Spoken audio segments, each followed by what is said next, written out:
Hey guys, welcome to Gather and Gab, and today I am interviewing Dave Anderson with Kauai Sea Farm on the beautiful islands of Hawaii. Very cool. Well, first, I thought maybe you could just tell me a little bit about the farm. Okay.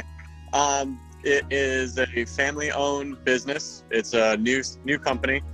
It's located in an ancient Hawaiian fish pond that has been used for aquaculture for honestly longer than anybody really knows through different groups. It was probably one of the first Hawaiian fish ponds, so one of the first instances of aquaculture in the state of Hawaii, just because it's the only naturally formed fish pond.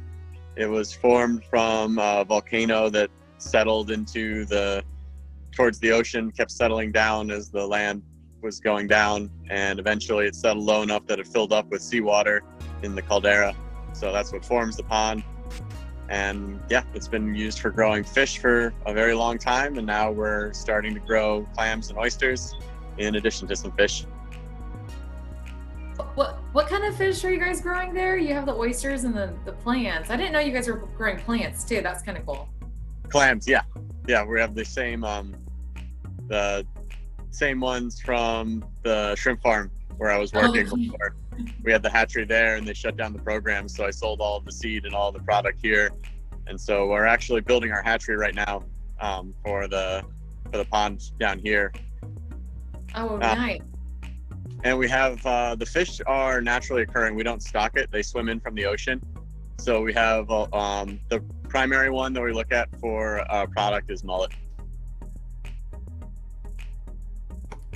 Okay, and then what's your role there, and what are your kind of daily responsibilities?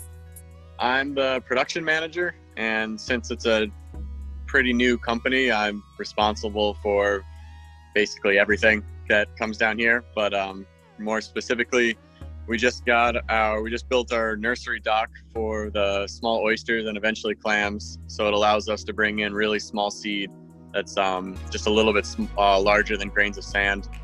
And so there's a series of places where they are kept for the different sizes. And so every day you come out and stir things up, clean them up, make sure everyone's alive and happy, and make sure the air is running. And then once a week we sort them all out and split them up by sizes into the next stage. And then eventually, after about 2 months on the dock, they go out into bags out in the pond, and those get shaken up occasionally, maybe once every 2 weeks or so.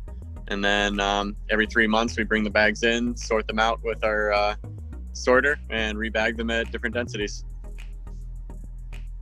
Nice. It sounds like you have a, I know you're busy a lot and you're down there, it seems like all the time.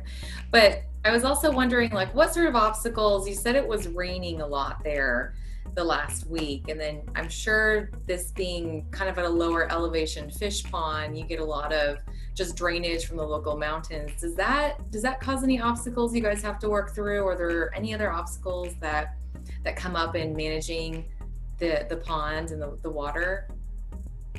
So the rain itself is a huge obstacle for us getting down here, because we are down through some long dirt roads that are it's like a clay type mud that sticks to your tires. So even 4-wheel drive, you go sliding off the road quite easily. But we're very fortunate, and since this pond was originally the caldera of a volcano, we have a large rim. I don't know if you can see it from the video, but we have this large rim that goes along the edge of the pond, and that actually serves as a buffer. It's kind of like a wall between the rest of the area outside of here. So that rim is the highest point for quite a distance. So we don't get runoff from the other mountains, we're surrounded by coffee fields, which use a lot of pesticides also, which is very good. We have this rim because basically the runoff goes around our pond into the ocean. And additionally, our area around us is made of volcanic cinder, which percolates water really efficiently. So as far as the rain goes in our pond water and our farming activities, it's more of a hindrance for us, as people working in the rain. We're off the grid, so all of our power is supplied by solar. So that is an issue when we have rain for multiple days. We have to kind of run some generators to charge our batteries or cut down our power usage and figure out what areas our oysters are large enough that they might not need as much of a power supply as the smaller ones, so we can kind of divert some of our power resources to the more important seed. I'm super excited. As a side note, I know we're sending that beacon out next week to you, so it'll be interesting to see how the oxygen temperature changes in the pond during these rain events. So I'm super excited about that. Just look at the data. Yeah, likewise. We've been using the mini dot pretty frequently, once every couple of weeks, to look at.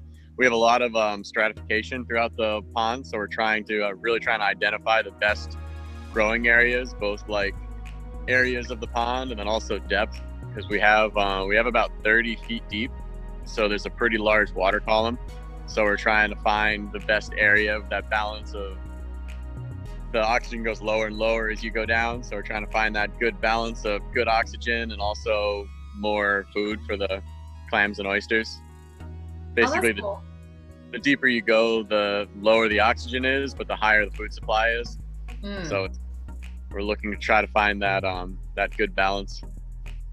Nice. So you're actually deploying it at different levels within the pond to look at the oxygen at each depth? Yep. So we have a good, it's really basic. I just have a rope with knots tied every 3 feet, and you just count the knots that go down, put it on a buoy, and I'll leave it out for a day and then download the data, and we can kind of see a nice profile of where the oxygen levels are.